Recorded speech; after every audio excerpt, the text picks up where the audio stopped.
Minglawa, this is the weekly highlight news on Radio Energy. I'm James. Here is the news highlight for this week. State Councillor Daw Aung San Suu Kyi's son, Kim Aris, rejects military spokesperson claims about his mother's health. Myanmar Bar Council demands transparency on State Councillor Daw Aung San Suu Kyi's health. The Ministry of Defense of the National Unity Government reports the junta controls only 39% of nationwide townships and has lost over 180 military bases and other interesting news.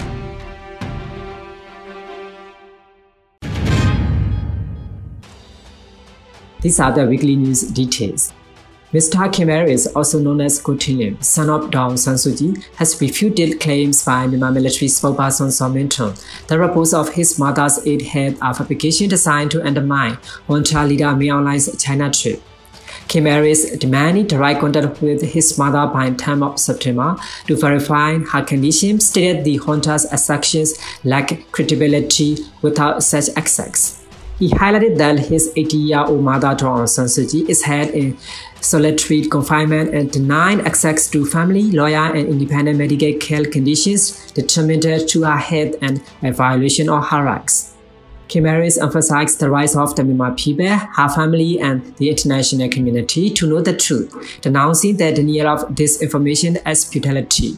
Recalling that his grandfather gave his life for Myanmar's independence, Kim Aris said he does not want his mother, who has dedicated herself to democracy, peace, and justice, to die unjustly in prison. Following Kim Aris' initial concern on 5th of September, pro-democracy activists and the National for Democracy (NLD) have called for the immediate release of Daw Aung San Suu Kyi and all political prisoners. The Myanmar Bar Council has urged the junta to meet for key demands concerning the health and rights of detained State Councillor and National Leader Daw Aung San Suu Kyi. On 6th of September, the Council called for immediate family or lawyer access to Daw Aung San Suu Kyi, timely and adequate medical treatment, public disclosure of her health condition in real time, and permission for her to meet representatives of the International Committee of the Red Cross (ICRC) if requested. The Council highlighted that Daw Aung San Suu Kyi, 80 years and suffering from serious health problems, is being denied visits and contact, confuses her true condition. They emphasized that fundamental rights, as enshrined in the Universal Declaration of Human Rights and other international agreements, are being violated. Moreover, under Section 37(2) of the Myanmar Prison Act mandates immediate and adequate medical treatment for prisoners in poor health. Furthermore, the body reaffirmed the unlawfulness of Daw Aung San Suu Kyi detentions and sentencings, having previously declared on 14th of June that her imprisonment violated the law.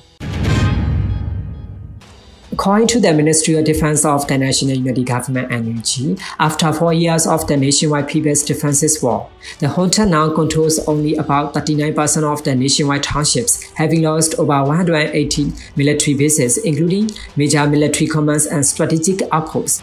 As of August 2025, Allied Revolutionary Forces EAOs, PDFs, and Pakapa PTDs fully control 16% of the townships, blockade 24%, and are actively fighting in 21%. Strategic border trade towns such as Kambaidi, Laiza, Lueche, Nankam, Pansai, Jugok, Laogai, Chinchweho, Meset, Moodao, Maodao, and Rikora are no longer under junta control.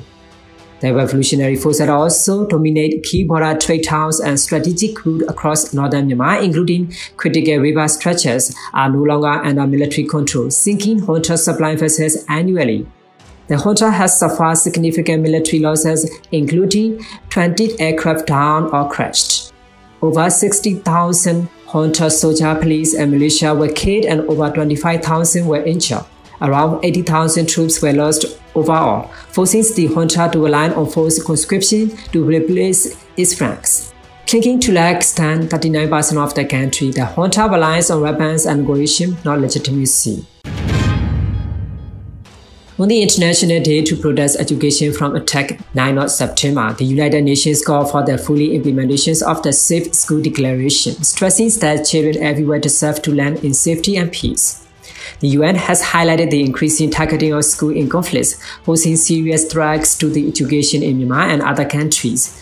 UN Secretary General Antonio Guterres stated that no child should risk their life for education and urged governments to recognize schools as safe zones, ensure accountability for perpetrators, invest in inclusive education, and fully implement the Safe School Declaration. The British Embassy in Yangon pointed out that Myanmar remains among the world's four most affected countries in 2025, where students and teachers have suffered heavily from attacks on education. A team of the Civil Disobedience Movement Syrian Tautas, led by Deputy Minister for the Ministry of Health of the National Unity Government NUG, Dr. Kim Aung-Hlaing, has successfully performed a free life-saving surgery on a child suffering from hydrocephalus in a revolutionary control area. Dr. Kim Aung-Hlaing shared on social media that the child underwent a ventriculoperitoneal shunt procedure, noting that the operation was done entirely free of charge. This successful high-level surgery highlights the commitment and sacrifice of Syrian health professionals, many of whom left government service after the coup and now provide essential care in liberated areas despite great risks. The accomplishments represent a beacon of hope for civilians facing the ongoing conflict and serve as a significant milestone for the Syrian medical community. These are the weekly highlight news of Radio NUG. We will present more interesting local news to you. Thanks for joining our news.